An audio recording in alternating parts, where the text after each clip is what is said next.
Today's guest on Meinl Radio is Meinl cymbals artist Brooke Colucci. Brooke has been building a name for herself primarily through her drum videos that she regularly posts on Instagram and YouTube.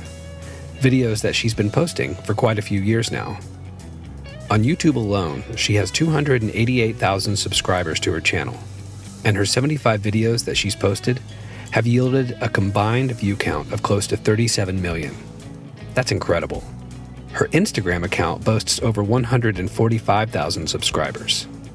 Another great accomplishment for someone whose only real way to reach the world at this point is through these social channels. And with all of the clutter that's out there too. For Brooke to have earned numbers such as these, when some companies within the industry that I work in struggle to come with even a fourth of her YouTube subscriber base, as just one example, it's pretty impressive. It's one thing to see someone perform convincing drum covers of famous metal and hard rock tunes. It's quite another thing to see that someone perform them so convincingly at such a young age. It has to be said that a tried and true trap for someone who plays so well at a young age is the old comment that goes something like, they play so well for being so young. Eventually, some of those drummers who are great at a younger age are caught up to in terms of skill by their peers as they get older. In Brooke's case, she doesn't fall into this trap. She's been becoming better and better at her craft the older she gets. Spending so much time learning and playing songs has really been beneficial for Brooke, I think. It's extremely evident in her playing with her band Plush. She carries a maturity to her playing that's beyond her years, where she really does serve the song and not her own drumming wants and needs. Case in point, her band's first single that dropped earlier this year hit number 37 on the Billboard mainstream rock charts, a solid indicator of music that's crafted by musicians that are poised for the next level and who aren't still hashing it out in the garage. I sat down to chat with Brooke a few weeks ago to help all of you who may not have heard of her to gain a better understanding of a young talent who's also a great person that has her act together. Brooke recently graduated high school, but don't let that fool you. She carries herself well beyond her years, in person and in her drumming. Enjoy the podcast. I'd like to welcome everybody into the Meinl Radio podcast. Today, we've got Brooke Colucci. And Brooke, I need to ask, you do say your last name Colucci, right? Yes, that's how I say it. All right, perfect. And Brooke, let everybody know where it is you are speaking from right now, somewhere in New York. So I generally like to keep it pretty vague with where I'm from in New York, so just New York is good. Perfect. New York's great. Now, I met your dad at the NAMM show a couple of years ago, and he struck me as a guy that was pretty into hard rock. Is that correct? Yes. Okay. So he introduced you to rock and metal at a pretty young age also, right? Yeah, pretty much ever since I was born. I've always been around it because my dad was always listening to it. Yeah, I'm the same way. I don't remember the first time I heard Sabbath or Cheap Trick or Zeppelin or Aerosmith. My mom's younger brother, who was a teenager at that time, was always playing it, and we were always hanging out with them, so it was always there. But I wonder, with you, do you remember what are your first memories of music? If it's always been there, cool, but then, where do you begin remembering and going, I really liked this? I would say, my first big memory is probably when I was in, second grade, and we were going snowboarding. And this mountain that we were going to was about, 2 hours away. And the whole ride up, I listened to Kill 'Em All, Metallica. It was my favorite song at the time and everything, And I just remember listening to it all the way up there to the mountain on repeat. Now, I got into Metallica myself right when Master of Puppets came out. I bought the record. I was in 7th grade. And it's funny because you know how it works when the first record you buy of a band usually is the one you pretty much like the most. Yes. Even if they release good records after the fact. So for you, is Kill 'Em All your favorite Metallica album, or do you have a different one? It's actually not. Over the years, so Kill 'Em All was like the introduction to Metallica for me, and I started listening more of their stuff. And I'd have to go with Ride the Lightning as my favorite Metallica album. Interesting, really. Yeah. So I have a question for you. Were you ever a Megadeth fan? I like some of their songs, but definitely more of a Metallica fan. So what I've heard over the years is that some of the riffs on Ride the Lightning were actually holdover riffs from the Dave Mustaine days. Because, he was in the band with him, of course. Yes. And so I've always wondered from people who really like Ride the Lightning if they've ever heard any Megadeth influence, or I should say Dave Mustaine influence. But maybe you don't know if you're not a Megadeth fan. Yeah, I mean, the couple of Megadeth songs that I've listened to, I've never really been like, wow, this sounds like Metallica or anything like that. So, do you think that Lars unjustly gets a lot of grief for his drumming? Okay, so I think everybody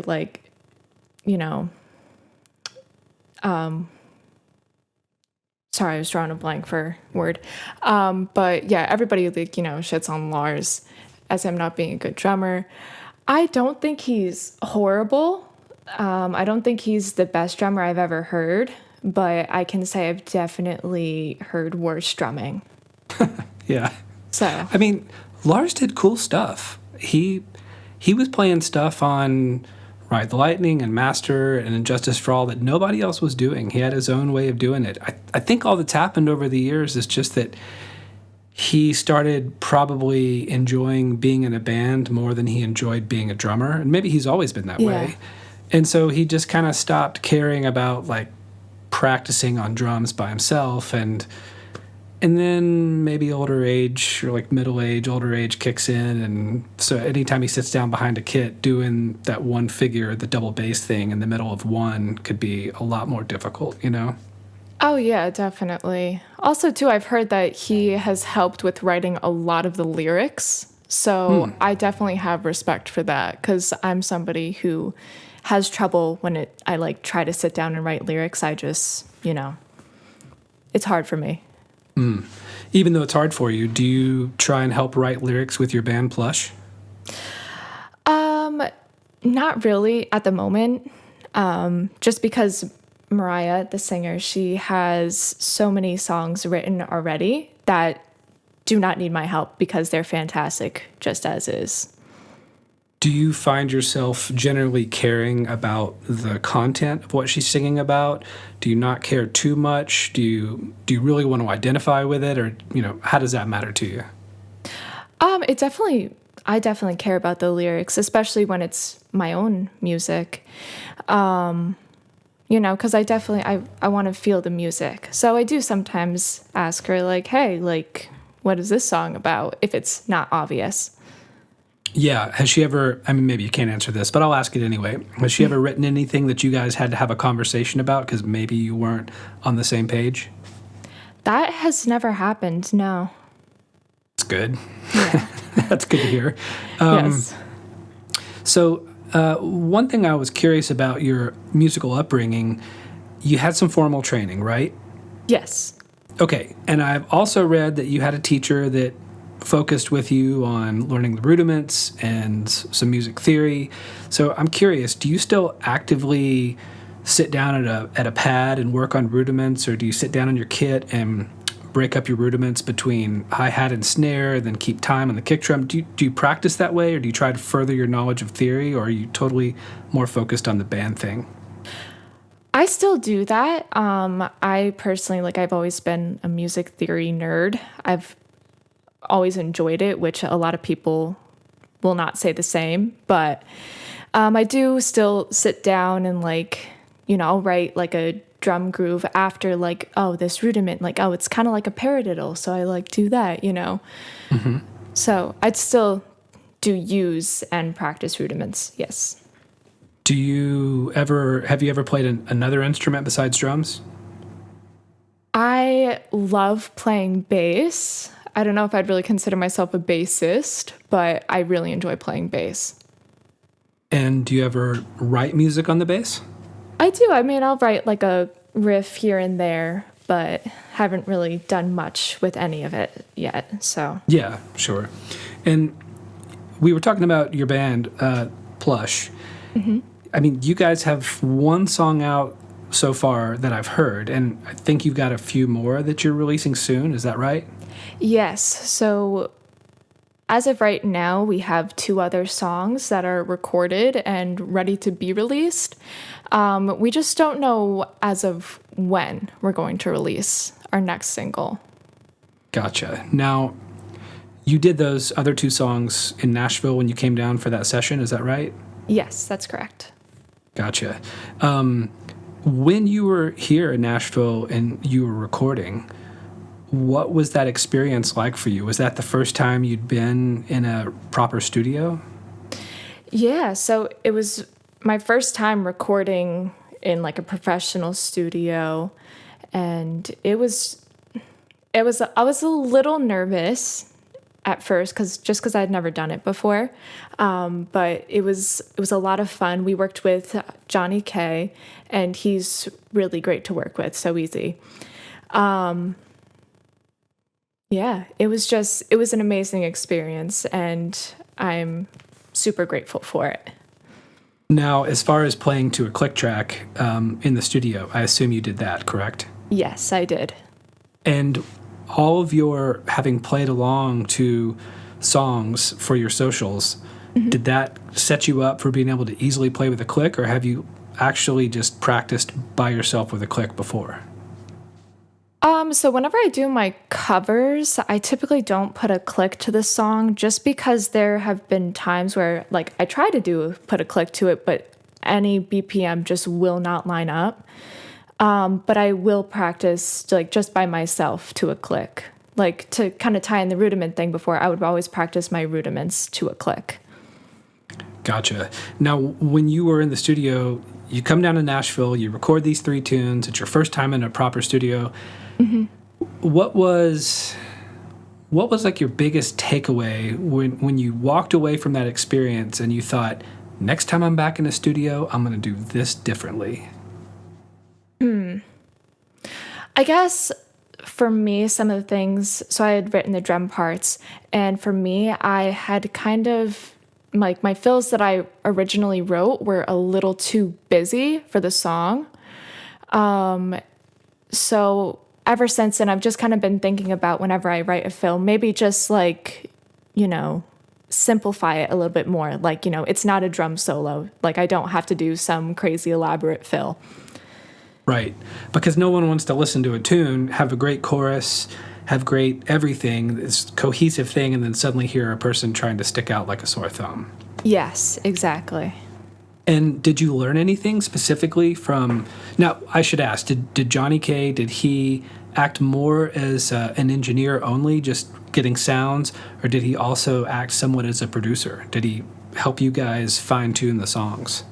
He was a producer as well, and before we had gone down to Nashville, he worked with Mariah, and they had changed around a couple of things for the song and like fine-tuning like lyrics and just like how long should we have this ending be or how long should this verse be. But yeah, so he really helped out with the whole song. So when you were in the studio and you're recording and he hears your drum parts, did he on the fly maybe stop you and say, or after a take at least, say, hey, let's approach this fill differently, and then give you some ideas as how to change it up? Yeah, so he let me finish the take. He didn't just like stop it abruptly. Yeah. But yeah, after I finished that take, he was like, hey, maybe try this instead. So I figure since it's your first time in the studio and because you're a fairly laid back person, I assume that you were easygoing about it and you weren't... I figured you'd be pretty compliant. You're not going to, start to get really upset about him coming in and changing your parts. But even just on the inside a little bit, did you ever think like, oh man, I kind of liked what I was doing there, but you just kind of surrendered it anyway? Or do you feel like everything you came up with, you're like, that's great. I never would have thought of that, but that really is great.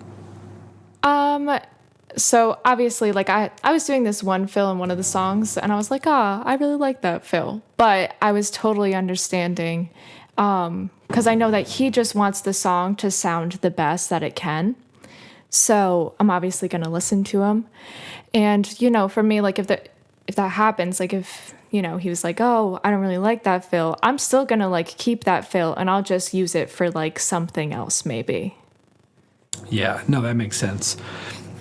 So shifting gears a little bit, I wanted to ask you about socials, because that's the way a lot of us have all learned about you, was through all the really great content that you started putting out on YouTube. Thank you. Were there any other socials that you tried to develop as hard as YouTube, or was that your main focus? I kind of I would put content out on all of them kind of at the same time, like really mainly YouTube, Instagram, and Facebook. Those are like my main three. I have like Twitter and TikTok and stuff like that, but I'm just not as active with it. Go ahead. Sorry. Oh, and I was just going to say, like, I kind of put equals amount of effort into all of them. But my YouTube just kind of ended up growing the fastest. So. There's a lot of people out there that wonder if a person can actually make money on YouTube. What's your answer? You can, but if you're going to be doing covers, you're not going to be making any money. Doesn't matter how many subscribers you have. If you're doing covers with copywritten stuff, you're not going to make any money. Yeah, that makes sense. What's been your hardest learning experience on socials when you're dealing with everybody out there in the world? Like, what's the thing that was sort of like a hard knock, something you had to learn? Or has it been a virtually painless experience this whole time? Which would be amazing. Well, I've just always been somebody, like, I don't really care what other people think. If they have something mean to say, it's not going to affect me. But I have been grateful, though, for, like, the constructive criticism, the people who are actually like, hey, great job, but, like, maybe you should try this instead. I think this would help you. I don't know. I've never really, like... Yeah, I guess I've never really had too much of an experience with like that on socials. Now, I'm assuming as you get older, your parents who've been really supportive of you coming up, I know at one point that they were pretty active and acted on your behalf until they felt like the situation was comfortable and you could manage it, or they felt comfortable with the people you were dealing with. Have they ever had to intercede on socials and jump in and shut someone down, or have they just been pretty much hands off? So there have been a couple times where I've gotten like comments that were just, very inappropriate, and my parents, they would just like jump in and delete that comment, so I wouldn't even be able to see it. Oh, that's good. Yeah, so they intervened in like that way, but when it came to like messaging people and just like getting back to people, I pretty much have done that on my own, a lot of it. They've helped me with some of that, obviously, of course, too, but they've been, they really just, they don't want to do it for me. They want me to do it because it is my social media, so. Yeah, sure.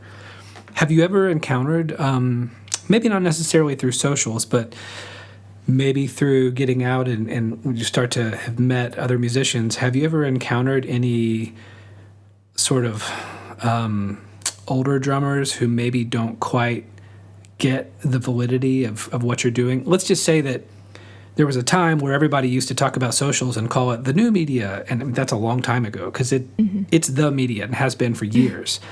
But there's guys who are still sort of stuck in the past, and they think that a print ad is still where it's at. So have you ever encountered any older drummers that might be a little, maybe bitter is not the right word, but just kind of like grumpy about what you're doing? None of the ones that I've encountered have expressed it to me, at least. Maybe on the inside they were feeling like that, but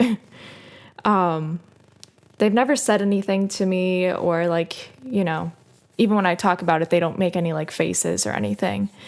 Well, that's good. Yeah. Now, you've met some of your drumming heroes, right? Yes. Which is the one you've been most stoked to have met? Okay. I've only actually met one, which was Morgan Rose of Seven Dust. And it was amazing because he's so cool. He's like really funny too, and just like very easy to talk to. So it was really amazing. How did you meet him? I met him. They were playing a concert. Seven Dust was playing a concert near me. And so I messaged him and I was like, hey, like I'm coming to your show tonight. I'm so excited to see you guys. And so then he messaged me back and he was like, oh my God, like that's so cool. I would love to meet you. So after the show, we met up and yeah. Now, I remember there was some social posts where you were actually sitting in with a band or two. Mm-hmm. And who was the band you were sitting in with? I got the opportunity to sit in for a song with Nonpoint. Oh, wow. Cool. Yeah, it was really awesome. They let me sit in for their song Chaos and Earthquakes. And was that the first time you'd ever played live?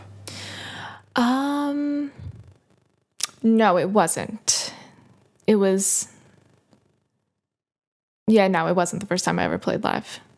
Oh, go ahead, sorry. Oh, I was just going to say, I think that same year that I played with them, I was in a band and we were just doing like local gigs. So I'd played live with them before, so. And when you got up and played with Nonpoint, what was their monitor system? Was it in-ears or did they just have wedges?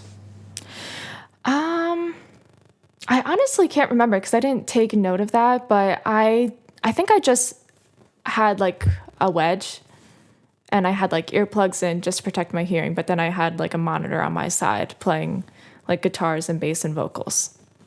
And did you know that song backwards and forwards so there was like no doubt in your brain? Oh yeah, I felt totally comfortable with it because not too long before that I had just did a cover of that song.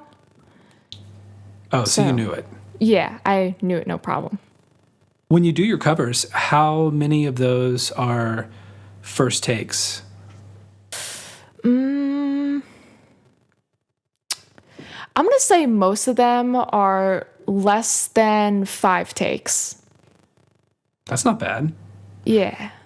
And then do you pick a take that's the one and do it all the way through, or do you ever piece together like part A from take 2 and part B from take 3?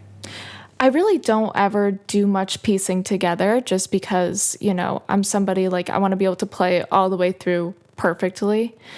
I have done it, like the piecing together. I have done it before, but I really try not to, just so it's easier and also too, it's like more organic, more natural. Yeah, no, that makes sense.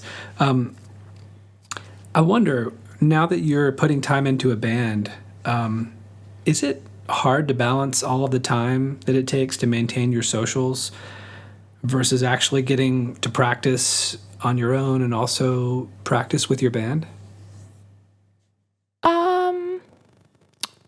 So, I've always been somebody who is not the best at time management. But I will say having the social media stuff as well as the band stuff going on, it has definitely helped me manage my time better.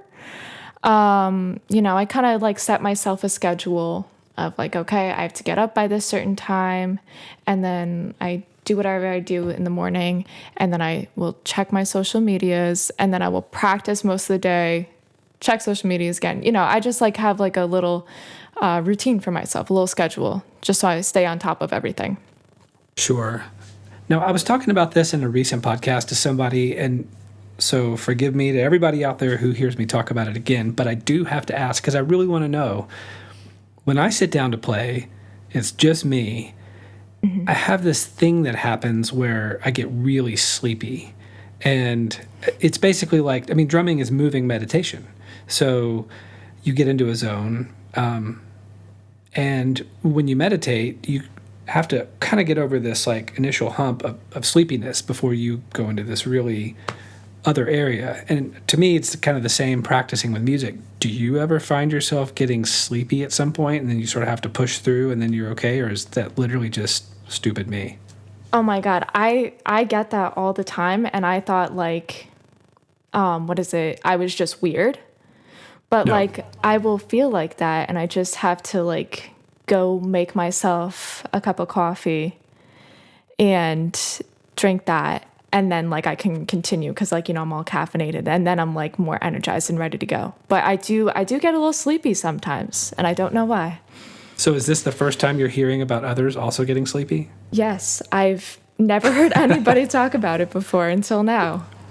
Well, so years ago, I was being, it sounds kind of hippy dippy, but I was being guided on this one meditation by a person who had the credentials. Like, she knew exactly what she was doing. She'd been meditating for years. And they had to wake me up. Like, Oh, wow. I mean, I think I started snoring in front of them, sitting straight up. But then I asked them, I said, well, this happens to me when I'm playing drums, like maybe I'm sitting down and I'm working on this one pattern over and over. And they said, music's the same as this. It's meditation. It's just a moving form of meditation. Oh, wow. Yeah. So there you go. There's your answer. That's my answer, and I'm going to stick with it. And you can too if you want. I like that answer, so I'm going to stick with it as well. Cool. Now, growing up, did being a lover of rock, like hard rock, did it ever present issues with being able to relate to anybody? Because everybody else is listening to hip hop. Everybody else is listening to whatever, EDM or, I don't know, Taylor Swift or whatnot. Was like, in the school you went to, the friend groups that you hung out with, was music ever like a divisive kind of thing, or does that sound kind of silly? Oh, no, I've totally like felt like the oddball out because, I wasn't listening to the latest and greatest Drake song or whatever, who else is like, making music. But yeah, I've definitely felt like that just because like, like I said, people would be talking about some of the newer music from newer like hip hop artists. And I've just never really been into hip hop at all. It's just not my thing. But yeah, there was like a couple of kids that listened to rock, but I don't know. I wasn't really into them because they just, we didn't click well. That was like the only thing we had in common was our music taste. But yeah. Otherwise, were they just kind of like ne'er-do-wells? Yeah, pretty much. Right. Yeah, it's interesting. You would think that something like music wouldn't necessarily be a divisive thing, that it could just be, yeah, you listen to your thing, I'll listen to mine. But yeah. I mean, I remember growing up, I was the metalhead, and then my friends were too. And then one year I came back to school, and then they were all into punk rock. They were into Black Flag and all of this other stuff. And I thought, well, that stuff's cool too. I dig that. But for them, it wasn't cool that I was still into what I was into. So it actually I actually lost friends over it now that I think about it.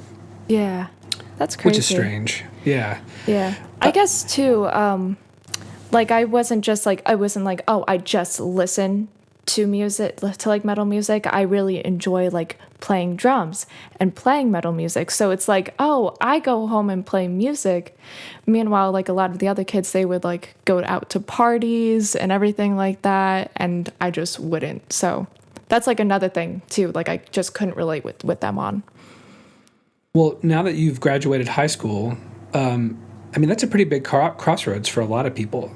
Like the old school American dream is go to college and get out of college and work 9 to 5 and all of this and that.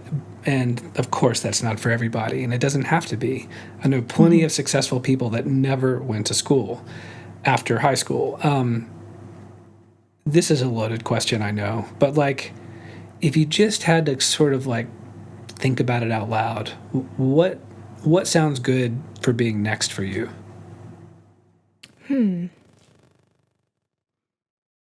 That's a good question. So obviously I would like to progress with my band and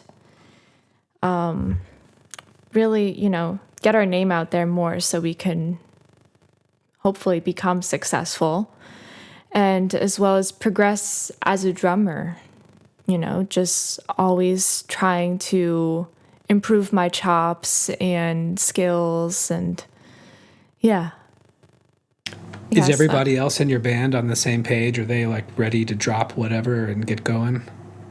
yeah, like we're all ready and we are hungry. That's a good way to put it. Yeah.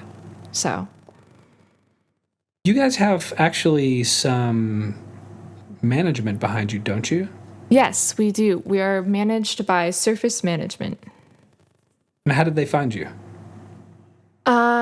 So our one manager, Tim, he had seen that the Barracuda cover that Mariah and I had put out like last year in April.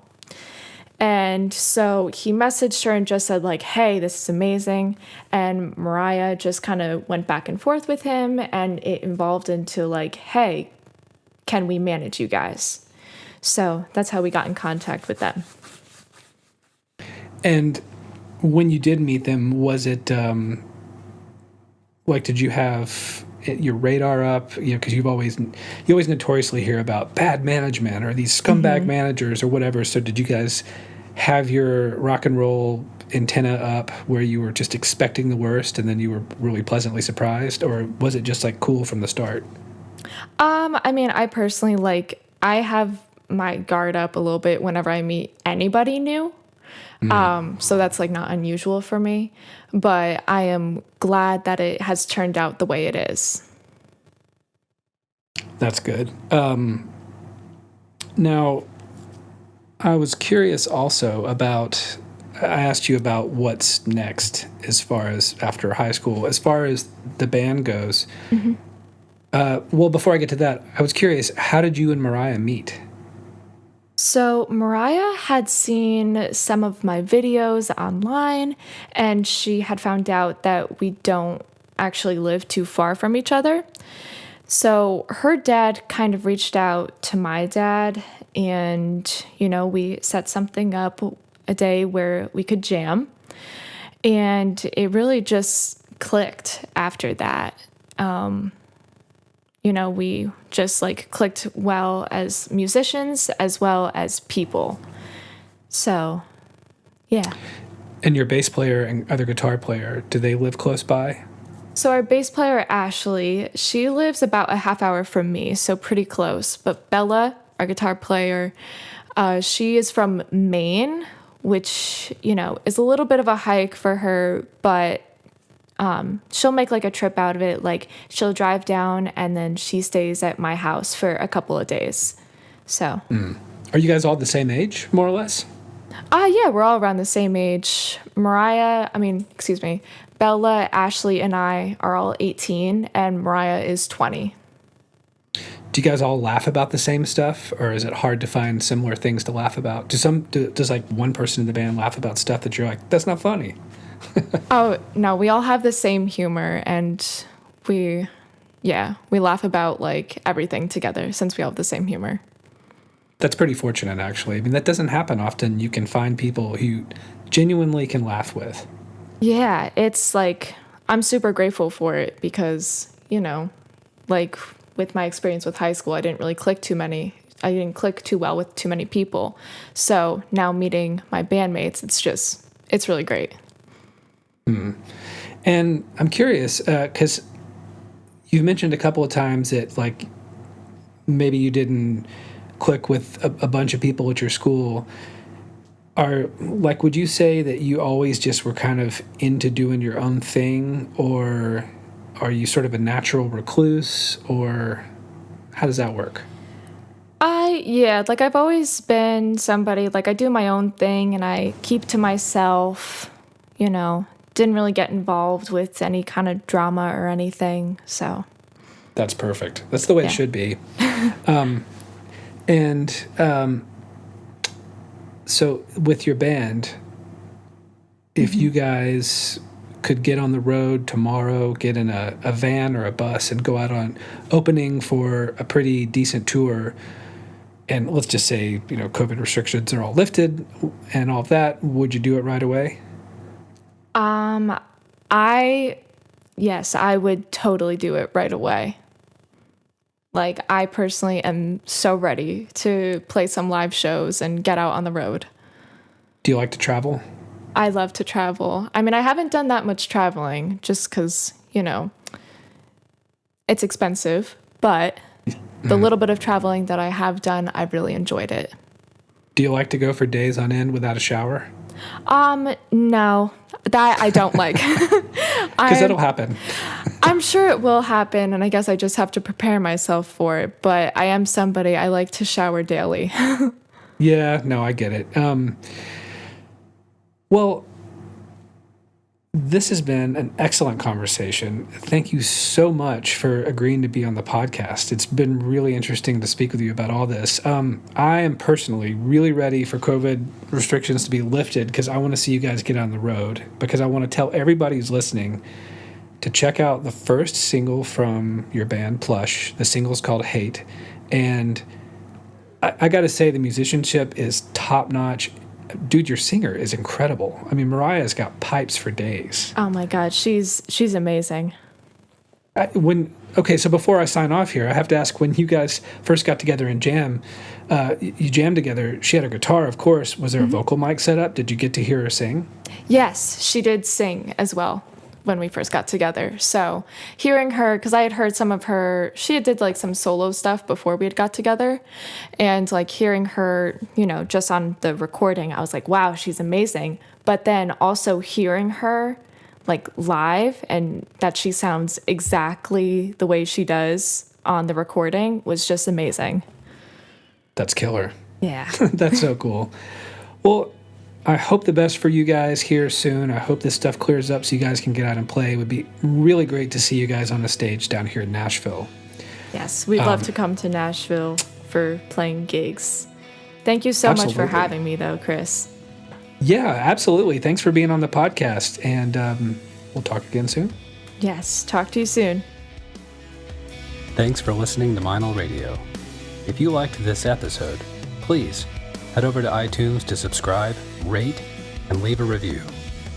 We would appreciate it very much. Thanks, and we'll see you soon.